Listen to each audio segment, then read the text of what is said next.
Group. So let's begin with asking a few questions to the audience while we get settled down over here. How many of you have never bought carbon paper? Please raise your hands. This works in your favor, by the way. So this is not a how old are you question, but how young are you question. How many of you have never heard of the word cyclostyle? It is not an innerwear brand for cyclists. Cyclostyle. You've never heard the word cyclostyle. Raise your hands. Okay, fantastic. How many of you have never owned a cassette tape recorder? Raise your hands. Oh, very good. So there's quite a few people from the analog, shall we say, generation and the digital generation over here. So we have three fantastic panelists here who are going to switch the focus now from biographies to the publishing and the readers of the communities. So we have with us Gaurav Gupta, who is the founder of a company called Book Hook. That's a very good name indeed for a startup. He previously was with the companies like Coke, Nokia, Citibank, and Tata Docomo. And he stumbled into the world of publishing in a very interesting way. He used to give books as gifts to his colleagues, to his younger workers, and he found that many of the younger workers would tell him, thanks for the book, what is it about? Can you give me the key insights and takeaways from the book? So he realized that today we have a whole class, a whole group of readers who want to read, but maybe don't want to read the whole book. They want to say, give me the summary first, and then I'll read the book. So that's what his startup does, among other things. It's a startup which is a book summary app on Android and Apple. And in the year 2027, in about 10 years, he also wants to get into the movie industry. So we'll get into that a bit later. So that's Gaurav. Round of applause, please, for Gaurav Gupta. And next to him, we have Abhaya Agarwal, the founder of another startup called Pothi.com. He has had a ringside view of the publishing industry for the past 10 years.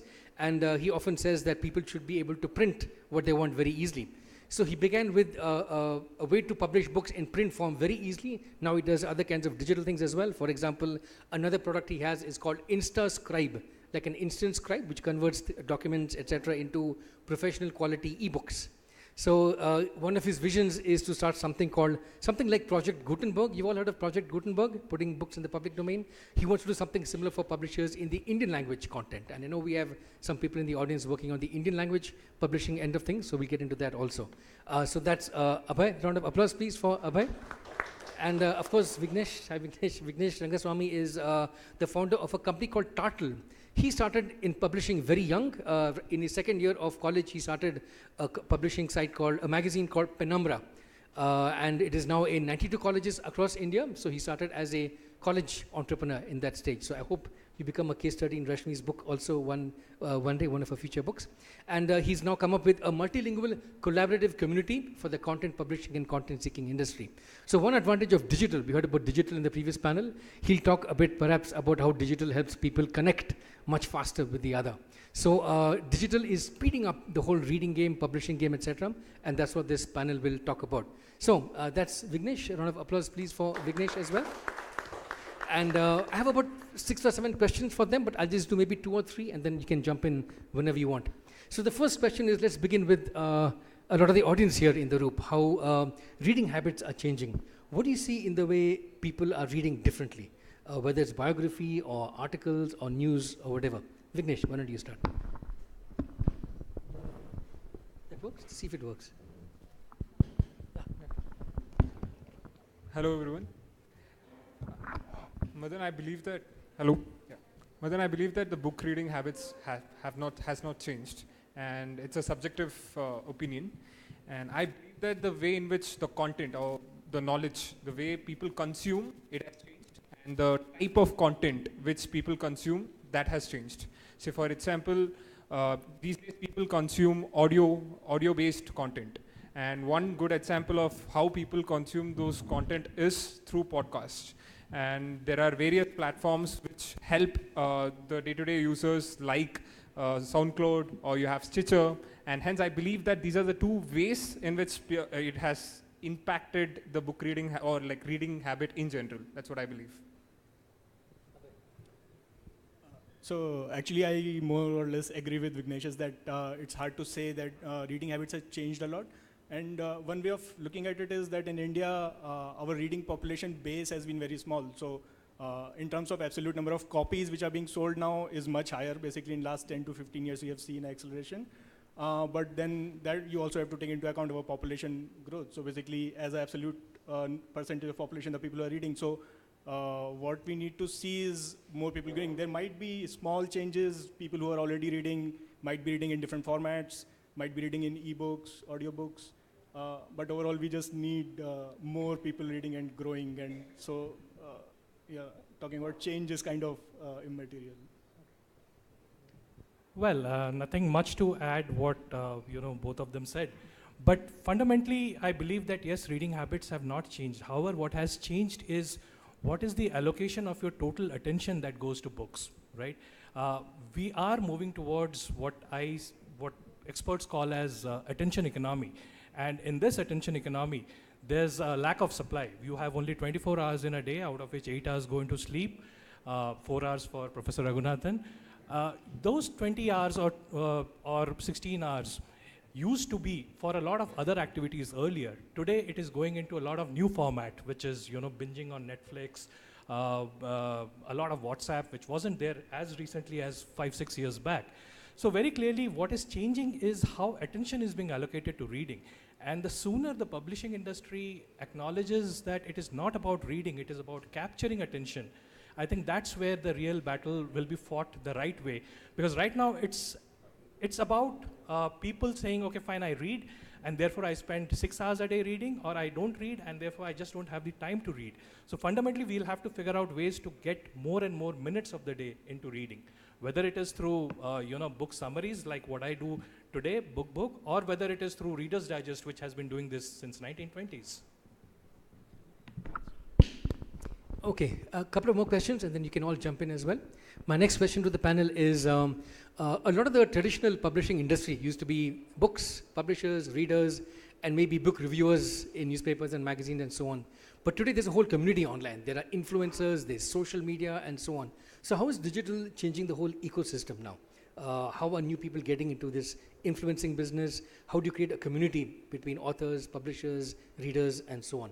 How are each of you approaching this broader picture of beyond just reader and publisher? I think the agglomeration needs to happen on a need level. So there are readers who are very serious readers. There are readers who read only literature. There are readers like me who read primarily non-fiction. And that agglomeration needs to happen around that need. And that community needs to be created around the need. The community that I'm trying to create is essentially a set of people who say, I know that reading helps. I know I should be reading, but honestly, I do not have the time to read. So is there a way for me to kind of snack on a book and then decide whether I need to buy that book or not?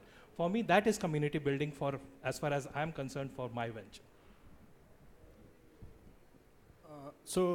Again, basically, if I can focus mostly about the Indian market. So because a lot of data and discussion which we get about publishing is essentially coming from the US publishing market, where a lot more data is simply the availability of data is much better.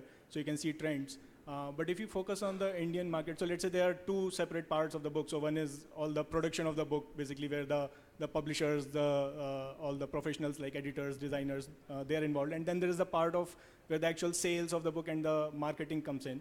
So digital has had a tremendous impact in the distribution and the sales even within India. So basically within 10 years, the availability of the kind of books, the reach of the books to the smaller towns, to the villages with the e-commerce is tremendous. Basically, people have access to a lot more books.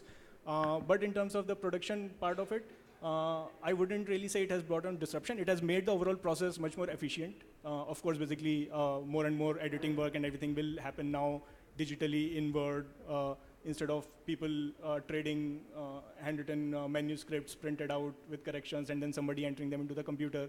So the production process, all those things have become more efficient, but they're still fundamentally doing the same thing. They're still producing the same product.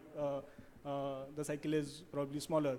But on the sell side, basically it has opened up the things tremendously. It has allowed even smaller players, individuals, to go out there and effectively promote and reach out to their audience, which was earlier only possible for at a certain size for a bigger publisher.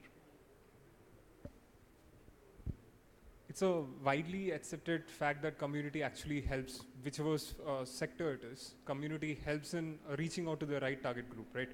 Same way, one of the inspiration for starting or influence for starting Tartl is the same. let's take so we are building a community for content writers as of today. And if you say content writers, there are different types of writers. You have journalists, you have bloggers, you have copywriters, you have different kinds of writers, right? And in a way, if say, for example, if there is a particular gig which is coming up, and a copywriter and a a blogger could join together and they could take up that particular gig. But as of today, it's not quite visible, and which will become, or a lot of people are noticing the fact that building a community is really important, especially in a content industry / publishing industry, and slowly there'll be huge changes in that. That's what I believe. So. My next question, and then you can jump in after this, is what are some of the trends that you see emerging in the field? For example, over the past several years, audiobooks used to be a big trend. We had in this festival last year, anyone who was here last year? In this festival last year, we had an amazing speaker who was visually impaired, but he showed us a demo of an app which can read books from his mobile phone. And it was amazing how he could turn up the speed of the speed of the reading, almost till the speed of reading, listening to reading. So there's a lot of stuff that technology can do for people who are visually impaired, hearing impaired, etc. In terms of making books more accessible. That's one trend. You touched upon, Gaurav, very briefly on AI to summarize books, artificial intelligence. So will we ever need to write books anywhere? Because I can just give in a few keywords and throw it out to an AI engine. It'll churn out a whole book as a fantasy, as a novel in different languages of my choice. Will I ever need to read a book again where an AI agent can summarize it in a paragraph, a page, 5 pages, 10 pages? I can just type in these keywords and get the summary. So what are some trends that you see coming towards us? How fast are they coming? How will they change readers, writers, publishing, and so on? So before I get to the AI, one recent trend which I have found very interesting is, Amazon. And obviously when you talk of publishing and disruption in publishing, Amazon cannot be far behind. Amazon Charts, which is the listing of the books, the top books, now has 2 sections. So it has top bought books, and it also now has top read books, because fundamentally Amazon is able to track data on Kindle, at least on ebooks, what are the books that you're reading. And the interesting part is, if you go to Amazon Charts and check it out, the list of top 10 books and the list of top 10 read books are slightly different, which essentially means people are buying books which they are probably not reading. Now, this is very initial stages. Amazon started doing this about 2 months back. Going ahead, you'll get that much more data into reading, which no other player in the publishing space can kind of get. A traditional publisher will never be able to figure out, how much has somebody read. They know how much sales have happened. Similarly for me, book summaries, I know which book summaries have been read the most, which book summaries have been read 20%. So the kind of data that will be available going ahead in publishing, digital publishing especially, is very different from what traditional publishing industry has been looking at. Coming to your AI part, yes, there are examples of apps and algorithms which try and summarize, quickly a paragraph, picking up the keywords and so on. But my belief, and I have done a little bit of research in this, while players will be there, fundamentally all the development will happen around the syntax of the language.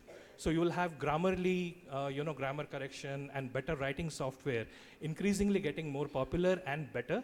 However, the contextual part of any fiction or non-fiction, I think this, at least my judgment, there's still a lot of time to go till the time we reach a stage where robots will write complete stories. They do that right now, but I think there are still quite a few crinkles to iron out in that front. Okay, so basically, if we are on the topic of AI, so one thing is you mentioned audiobooks. Yeah, the other things, but so basically something about the audiobook. So the audio generation technology, so basically where you take a written text as input and produce the speech, basically a narration of it. That is progressing very well, and I wouldn't put it beyond 5 years for the cost of producing audiobooks to go down significantly with the use of that technology. Because right now, for producing audiobooks, you need a studio setup, a reasonable studio setup. You need a good artist. You typically work with theater artist or somebody, a voice artist, or people who are really experts or good at reading out the text. But what is now exceedingly possible is with a small amount of input from these experts, a machine can do the job of doing it for the rest of the book. So they might only need to read a page or 2 pages of it, and then a machine might be able to do it. So specifically about audiobooks, I'll go out and put a hedge of bet that basically within 5 years, the cost of producing audiobooks can go down significantly, at least for certain books where, let's say, the full range of human capabilities of voice modulations, etc., are not really required. So let's say broadly in terms of the other things where, in terms of trends, is that I hope that Indian languages, specifically again in India, are now getting attention. So we have increasingly better support for Indian languages in the softwares which we use day to day. So browsers now show it correctly, and all our words, etc. But that layer of support is still very thin. Basically, as long as you try to dig deeper a little bit. So for example, you can, it's very difficult to build softwares in the browsers for writing Indian languages because that doesn't work correctly still. So I really hope that all those small niggles things will get fixed, will get better and better support for all kinds of scripts and languages in place within few years, and that should really kickstart a whole new area.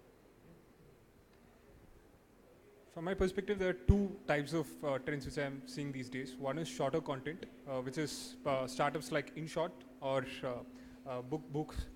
What they are trying to do, like especially in the fast-moving world like today, we need to kind of consume content at that pace, right?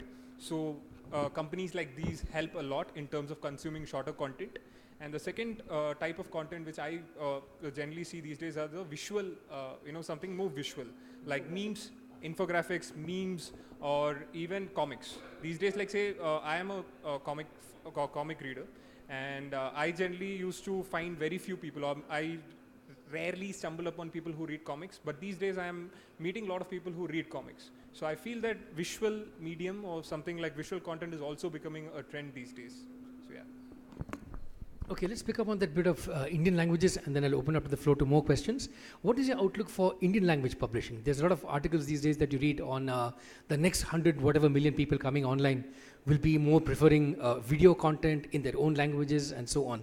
So the next billion, so to speak, how will they be using Indian language content, and how does that affect the publishing industry? Maybe you can begin. So one thing is multilingual content is becoming again popular, and you at YourStory also recently, like you guys are into multiple languages, right? And you would have, I assume that you would have, I presume that you would have found it difficult to find content writers in each language. So that is one thing which I also have come across, wherein like my dad used to work with this newspaper called Kerala Komudi. It's in Kerala. And I had a chat with these guys when I was running the magazine, and that's when I found out that there is a huge requirement for content in Malayalam, and especially a newspaper like Kerala Komudi or Mathrubhumi, they were finding it difficult to get content from people, as in content. They were finding it difficult to find content writers in Malayalam, and so the thing is, the scenario as of today is you have, there is a demand for multilingual content, and then there are people who are there, but there is a gap, or there is a lack of a platform which kind of bridges them both. And that's something like, there's a huge scope for multilingual content as such, and that's one of the aspects in which I am also trying to answer through Tartl. So it is true that basically the access for in small towns with the e-commerce coming into play and the e-books, and with the wide base of phone devices which we have, the access, now it is possible to reach out to a much wider audience, and for a much wider audience to access the content sources.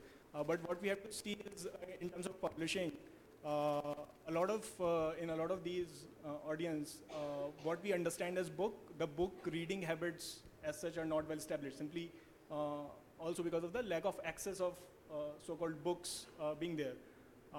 So the demand which will come from these quarters is likely to be different. My bet would be on what Vignesh said about shorter form content.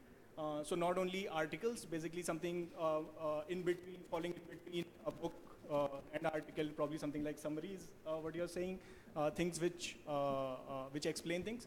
And another thing to think about is the scenario is very different across languages. So in some languages, the publishing industry has been a lot more vibrant. For example, in Malayalam, in Tamil, in Bengali. Whereas the other languages in which the publishing industry hasn't been so vibrant or has been limited to a particular kind of literature, things, not something which is reaching out to a lot of local people. In fact, in Tamil, the experience of New Horizon publishers was that when they started putting out these non-fiction business books at the right price point and really going out in the distribution channel, so they distributed through pawn shops, through furniture shops, through so simply breaking out of the bookshop model, and they saw a huge demand for the books coming from the people. So you really need to get the pricing, the kind of content is required, that has to be correct in order to basically make full use of this opportunity which is coming up. It can't simply be the same thing which will now carry over to the rest of the people. Well, I think one of the fundamental requirements is a little more data points around, vernacular reading habits. As far as I understand, the last big study around this was done in 2009 when the National Book Trust did the National Youth Readership Survey, and this was 6.5 lakh sample size, so that's significant. And there's a lot of detailing in that in terms of who reads in what language and what is the purpose of reading. And this was all leisure reading. This was not academic reading. But since then, at least I haven't been able to locate any good data point in terms of what vernacular audience wants. And then therefore, sorry? National Youth Readership Survey, NYRS 2009 by National Book Trust. Coming to what the audience wants, yes, shorter format content. So if any of you are on ShareChat, which is the Desi version of WhatsApp, you will know what vernacular content is all about. It's a very different world out there. A lot of visual, a lot of short format content, right? My premise when I started BookBook was that discoverability is a big issue for people who read in their mother tongue. So Peter Thiel's 0 to 1, a great book for any entrepreneur to read. Why should an entrepreneur sitting in Aligarh not be able to read, what Peter Thiel thinks about in terms of entrepreneurship simply because he doesn't understand English? So therefore, what I've tried doing is convert these book summaries into Hindi versions at this point in time, so that entrepreneurs in smaller towns who are not comfortable reading in English can at least start getting those ideas. So that's my take on vernacular. Audience questions? Yeah, can we get a mic to this reader in the third row? Yeah.